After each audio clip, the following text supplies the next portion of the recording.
नमस्कार, मैं हूं प्रकाश और आप देख रहे हैं द न्यूज़ पोस्ट। पंडरा में हुए दोहरे हत्याकांड का पुलिस ने खुलासा कर दिया है और इस हत्याकांड के बाद से एक जिक्र शुरू हो चुका है कि प्यार करने की सही उम्र क्या होनी चाहिए। अगर प्रेमी मैच्योर हो तो किसी भी सिचुएशन के प्रति सोच समझ सकता है, उसमें ये क्षमता होती है।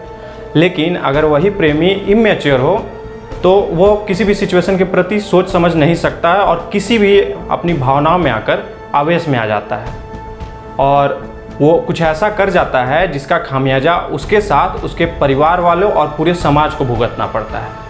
हम ऐसा इसलिए कह रहे हैं क्योंकि पंडरा में जो दोहरा हत्याकांड हुआ है वो साफ इसी की ओर इशारा कर रहा है। चलिए इस हत्याकांड को पूरे विस्तार से समझते हैं। नए उम्र का प्यार जब परवान चढ़ता है तो कई बार सारी हदें पार कर देता है। ऐसा ही एक मामला पंडरा इलाके से सामने आया, जहां मां के लाख मना करने के बावजूद नाबालिग प्रेमिका अपने प्रेमी से मिलती रही, लेकिन इसका खामियाजा उसे अपनी जान देकर और उसकी भाई की भी साथ जान देकर चुकाना पड़ा। बात 18 जून की है, जब रात में प्रेमी अपने प्रेमिका से मिलने उसके घर पंडरा इलाके गया था, जहां उसकी मां ने उसे देख लिया, जिसके बाद प्रेमी ने मां पर हथौड़ा से वार किया, जिससे वह घायल हो गई। वहीं भागने के क्रम में अपने प्रेमिका और उसके छोटे भाई को भी चाकू से गोद कर हत्या कर मौत के घाट सुला दिया। सुनिए इस पर क्या कुछ कह रहे हैं सिटी एसपी अंशुमन कुमार। गत 18 तारीख को ओझा मार्केट रोड में जनक नगर में सुबह हम लोगों को ये जानकारी मिली कि एक घर में 2 बच्चों की हत्या कर दी गई है।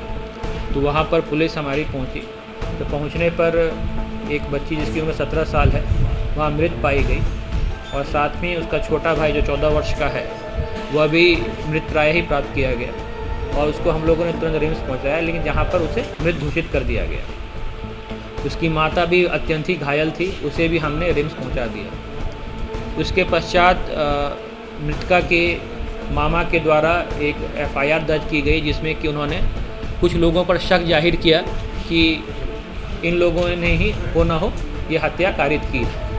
उसके पश्चात जो है हम लोगों का इन्वेस्टिगेशन शुरू हुआ एक SIT के माध्यम से, जिस SIT में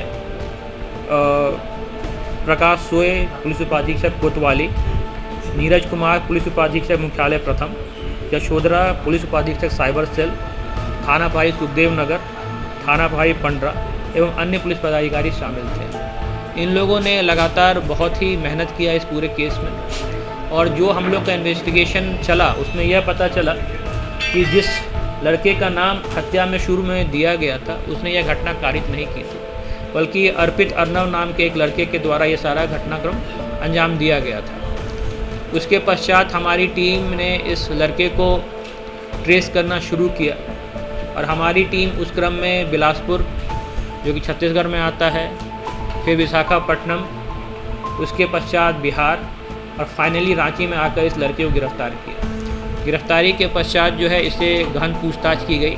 उस पूछताछ में इस लड़के ने अपने द्वारा इस घटना को अंजाम दिए जाने को स्वीकार कर लिया और उसके पश्चात इस लड़के ने घटना के समय जो कपड़े पहने हुए थे जिसमें कि खून इत्यादि लगा हुआ था वो सारा जो है हम लोगों ने रिकवर कर लिया है।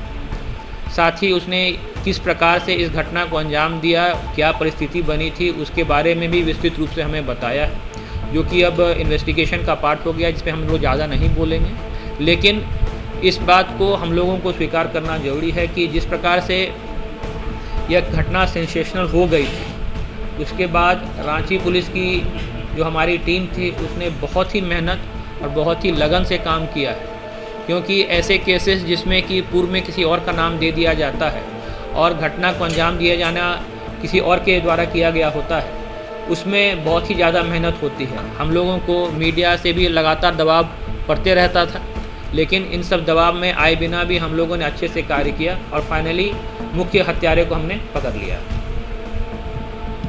सर वजह क्या रही सर? देखिए, जो प्रेस विज्ञप्ति हम लोग आप लोग को जारी कर रहे हैं उसमें जो मुख्य वजह रही है उसके बारे में थोड़ी चर्चा की गई, उसको आप लोग ज़रूर देखें।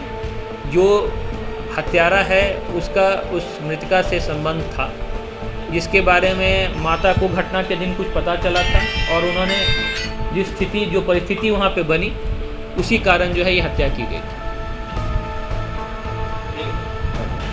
पुलिस को गिरफ्तार करने में आरोपी को 1 हफ्ते का समय लगा। आरोपी काफी चतुर था और वह घटना को अंजाम देने के बाद रांची से छोड़ छत्तीसगढ़ के बिलासपुर चला गया, वहां से विशाखापट्टनम, पटना और फिर रांची आया। लगातार रांची पुलिस छापेमारी कर रही थी और कहीं ना कहीं फिर कल रांची से ही उसे गिरफ्तार कर लिया गया है। सिटी एसपी का साफ कहना है कि अपराध करने वाले लोगों के लिए रांची में कोई जगह नहीं है। अपराधी चाहे कहीं भी छुपे, उन्हें पुलिस ढूंढ कर निकालेगी और सलाखों के पीछे भेजेगी।